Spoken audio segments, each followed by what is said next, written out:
What are you preparing for? And are your prepping purchases helping or hindering that goal?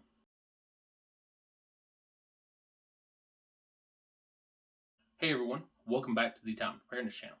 Recently, I was on Netflix, I was bored out of my mind, and I saw the show Doomsday Preppers. Doomsday Preppers was a prepping show a couple of years back. What it would do is it would focus on 1 to 2 families per episode. At the beginning, the family would introduce themselves and say, hey, I'm preparing for X. And throughout the course of the episode, they would showcase their food, their water preps, their security preps, whatever the case was, that focused on whatever they were preparing for. Now, much like most of the prepping community, I agree that that show was crap. It put preppers into a very bad light. Now, one thing that I actually think that they did right with that show was they focused in on what that person or what that family was preparing for. They would introduce themselves, say, hey, this is me, this is my wife, this is my kids, and we are preparing for some sort of financial collapse. And they would spend the next 45 minutes to an hour focusing in on them preparing for a financial collapse. So it got me thinking, what am I personally preparing for? As preppers, we prepare for a lot, right? We prepare for hurricanes, earthquakes, tornadoes, alien invasions, World War III, chemical, biological attacks.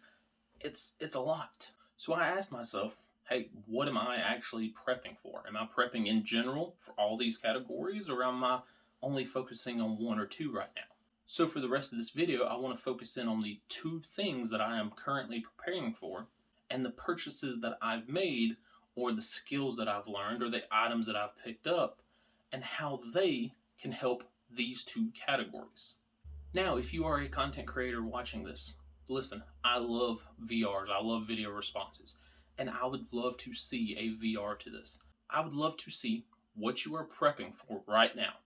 Has it changed in the last year? Has it changed in the last 5 years? Because of the state of the world, are you shifting away from this one thing? Or are you moving to this other thing? Or are you just generalized prepping? And I would also love to see the skills, the gear, the items that you're picking up in anticipation for this event. If you do one, let me know down in the comment section. I'll try to pin it or try to share it, do something to help you guys out. So let's kick it off with number 1. The top thing that I'm preparing for right now is a power outage. Now I can already hear you guys watching this let out a big sigh. Really, dude? A power outage? Not that big of a deal. But why? Why are you prepping for a power outage? To some people, a weekend power outage is no big deal. All it means is a weekend without TV, a weekend without playing on your phone, or without playing on your game system. Big deal, right? But to millions and millions of others, a power outage means no heat when it's 10 degrees outside.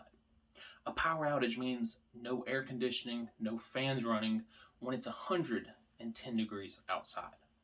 It means no life-saving medical equipment.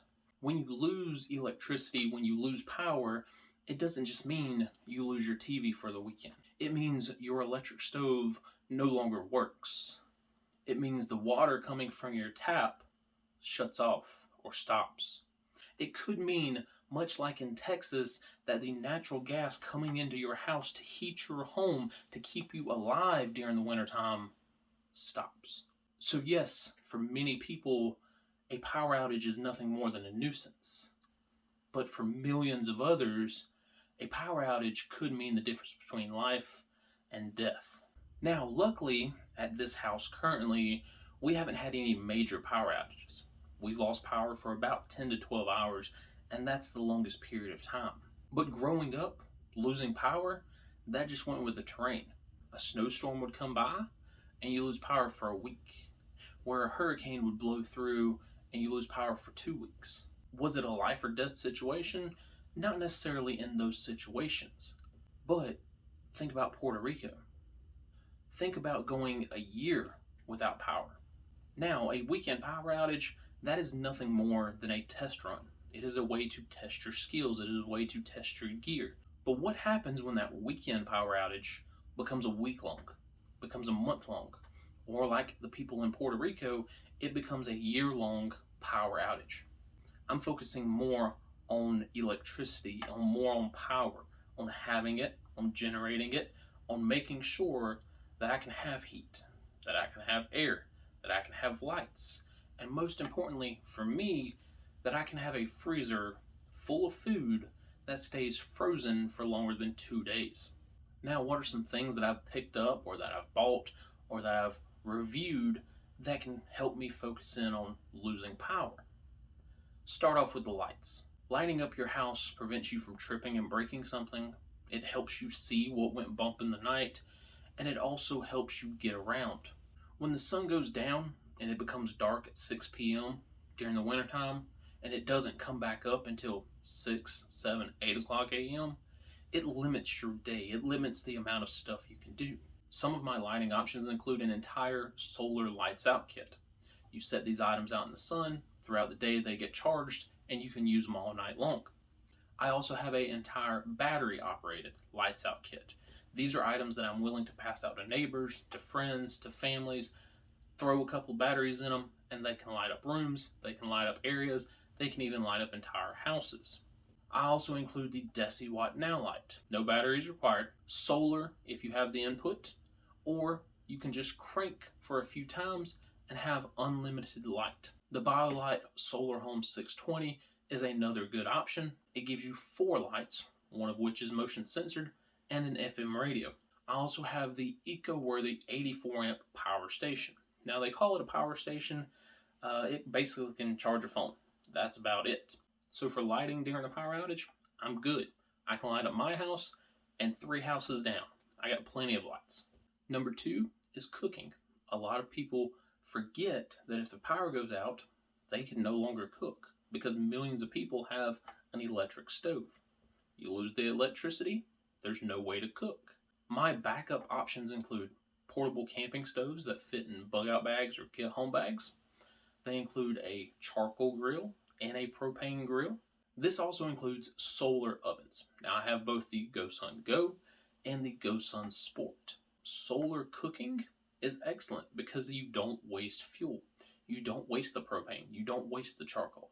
You set it, you forget it for a while, you come back, your steak's cooked, your chicken nuggets are cooked, your hot dogs are cooked. The number 3 big ticket item that I focus in on during power outages is generating power. Making power when you're not getting power from the grid. Now, my primary way of making power up until this point was a portable gas-powered generator. Now, the reason I had such a big generator is to keep my fridge and my freezer cold. My freezer is slap full of food. I don't want to lose a couple $1,000s in food because the power goes out for 12 hours. Now, I have the EcoFlow Delta 1300. This is a portable power station or solar generator that is capable of running my fridge or my freezer for about 12 hours without recharging. Now I also have a small 300 watt RockPals portable power station. It's good enough to recharge phones, flashlights, headlamps, but it's not going to run a freezer. And if we look into a Puerto Rico power outage situation, how are you going to keep food frozen for a year? Not with gas. That would require way too much gas that I'm willing to stock up on, especially at $5 a gallon. You can't do it with 300 watt, so you have to move up to the big boy, the Delta. The second biggest thing that I am preparing for right now is a financial recession. So we have a recession in this country every 8 to 12 years. The last big one was 2008. If you add 8 years on top of that, that would be 2016. Well, we had a person in charge who did good for the economy. So we skipped that recession, or we pushed it down the road. We kicked the can down the road, so to speak. Then in 2020, of course, COVID happened. And people were saying that that was supposed to be the recession. People did lose jobs. People did get sent home. But basically we fully recovered. At least recovered to a point where we were stable. But now, 2022, 2023, it hits that 12-year mark. Welcome to the recession. The banks are raising the interest rate. We have the highest inflation rate in 40 plus years. gas is now $5 to $6 a gallon at the time of this recording here in America. There is shortages left and right. You can't go to the store and find something that it's not out of. So is a recession coming? Yeah, in my opinion, I think so. So how am I personally preparing for a recession?